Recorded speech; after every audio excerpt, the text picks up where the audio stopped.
Hello, good morning students. मैं doctor Mahendra Kumar Patel, DPU प्रशिक्षण महाविद्यालय बिलासपुर। आज हम शिक्षण में विधियों को अध्ययन करेंगे, जिसके माध्यम से शिक्षण विधियों को प्रयोग करके पाठ्य वस्तु को अति सुगम और सुबोध बनाने की एक प्रक्रिया है, जिसके माध्यम से हम अपने ज्ञान की प्रणाली को अत्यधिक उत्कृष्ट बनाने का माध्यम बनाते हैं। एक ओर यह देखा जाता है कि यह अनेक प्रणालियों की या योजनाओं को सम्मिलित करने वाली विधि मानी जाती है, लेकिन शिक्षण की बहुत सी प्रक्रियाएं भी शामिल है। कभी कभी लोग शिक्षण युक्ति को ही शिक्षण विधि मान लेते हैं, लेकिन ऐसा नहीं होता। किसी युक्ति की विभिन्न विधि का अंग हो सकता है, लेकिन संपूर्ण विधि नहीं कही जा सकती। इस प्रकार से एक ही युक्ति अनेक विधियों में प्रयोग किया जाता है।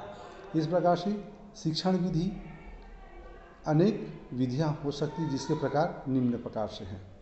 निगमनात्मक और आगमनात्मक विधि।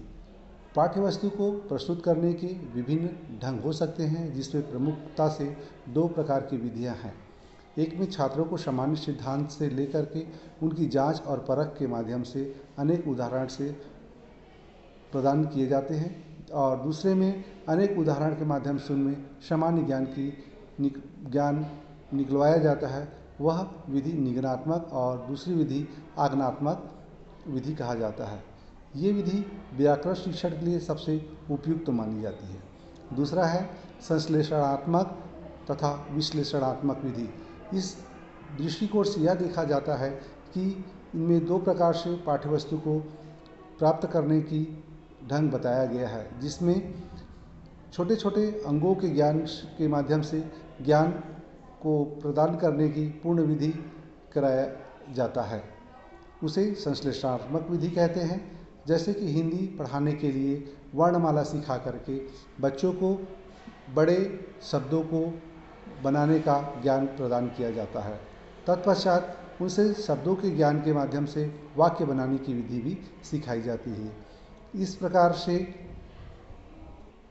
अंत में वर्ण मालाएं सिखाई जाती है। यह विश्लेषणात्मक विधि के अंतर्गत आता है। अगली विधि है वस्तु विधि, जिसके माध्यम से शिक्षण का एक प्रसिद्ध सूत्र है, जिससे मूर्त से अमूर्त की ओर ज्ञान के मार्ग को प्रशस्त किया जाता है, जिसके माध्यम से बाह्य संसार में ज्ञान की अथवा ज्ञानेंद्रियों के माध्यम से ज्ञान को अर्जन किया जाता है। जैसे नेत्र के माध्यम से देख करके ज्ञान को पढ़ा जाता है। जो किसी वस्तु पर दृष्टि पड़ते हैं उसका परिचय प्राप्त करने में सक्षम होता है। जो मूर्त से अमूर्त की ओर ज्ञान प्रदर्शित किया जाता है।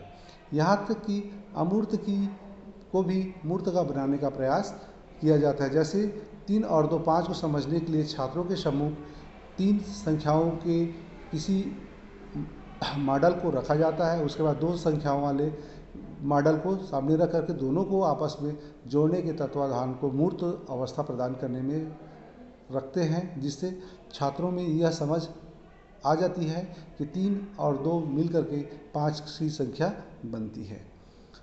अगली विधि है दृष्टांत विधि।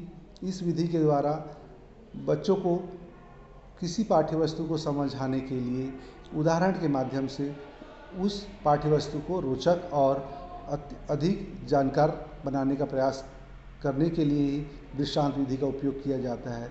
जैसे कि किसी पाठ्यवस्तु में नाटक, कहानी, चुटकुले के माध्यम से उस पाठ्यवस्तु को समझने का और अधिक सुअवसर प्रदान करता है, जो दृष्टांत विधि में पूर्ण किया जाता है। अगली विधि है कथन एवं व्याख्यान विधि। इस दृष्टांत विधि में कथन विधि के माध्यम से यह हो जाता है कि शिक्षक सिर्फ वक्ता के रूप में सामने आता है और विद्यार्थी श्रोता के रूप में एकल बैठा सुनता रहता है, लेकिन इसमें किसी भी प्रकार की कोई प्रतिक्रिया व्यक्त नहीं होती।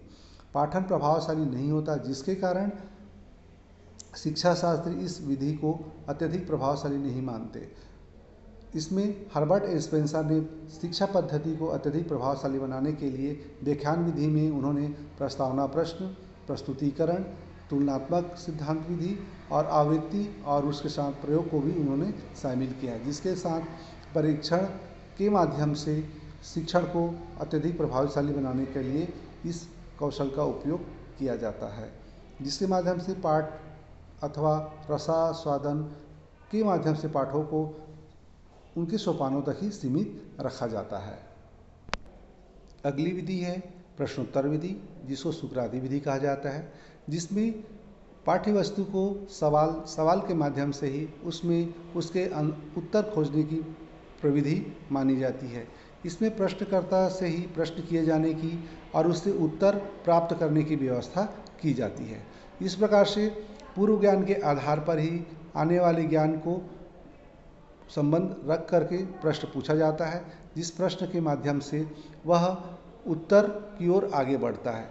यह ज्ञात से अज्ञात की ओर बच्चे पढ़े हुए तथ्यों को प्राप्त करता है और इस प्रकार बच्चे को होने वाली समस्याओं से उसको जानने या उसके निराकरण करने का व्यवस्था करता है।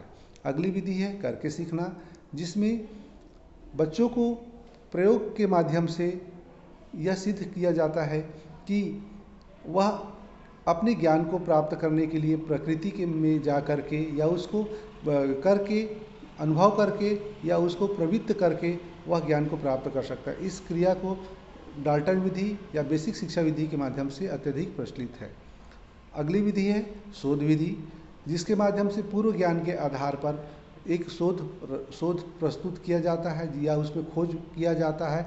खोज विधि के माध्यम से इसमें छात्र अपना पद प्रदर्शन करता है और उस रास्ते से हट करके वह सीधे रास्ते पर आता है और वह अपने लक्ष्य की प्राप्ति की ओर अग्रसर होता है।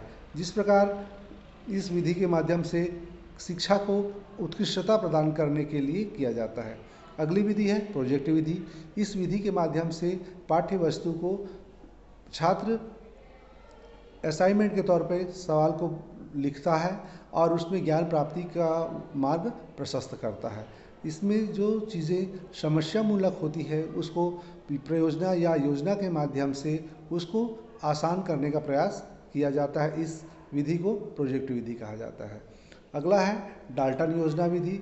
इस विधि के माध्यम से कक्षा शिक्षण को अत्यधिक प्रभावशाली बनाने का प्रयास किया गया, जिसमें असाइनमेंट या फिर प्रयोजना के माध्यम से बच्चों के पूरे पाठ्यक्रम को अति संयोजित करके उनको एक भाग भाग में उनको प्रस्तुत करने का अवसर प्रदान किया जाता है। इस प्रकार से डाल्टन के इस योजना के माध्यम से बच्चों में स्व कर के योजना के माध्यम से वह अपना असाइनमेंट तैयार करता है और जिससे उसमें ज्ञान स्वतः अर्जित करने का एक स्वावलंबन विकसित होती है। इस प्रकार से शिक्षण विधियाँ को हमने अपने अभ्यास के माध्यम से जान करके अपने शिक्षण विधियों को अत्यधिक प्रबलता प्रदान की।